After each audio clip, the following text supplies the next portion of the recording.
در طول 20 سال گذشته تمام انرژی و تلاش من در این صرف شد که در میان اپوزیسیون، مخالفین جمهوری اسلامی، در نهایت یک آلترناتیو تشکیل بشه به عنوان حریف جمهوری اسلامی به ایرانیان و جهانیان معرفی بشه.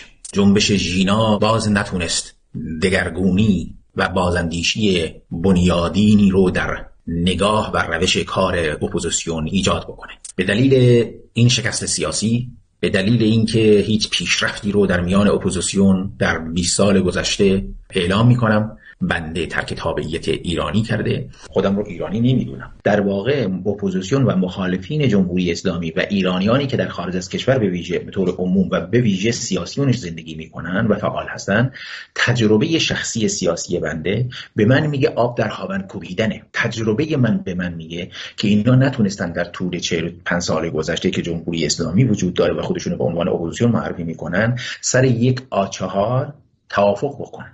نمونهش جنبش ژینا و منشور جورجتاون. دیدیم دیگه، حتی نه 5000 نفر، نه 50 حزب، 5 نفر نتونستن با هم دیگه توافق بکنن. این واقعیت وجودی اپوزیسیونه.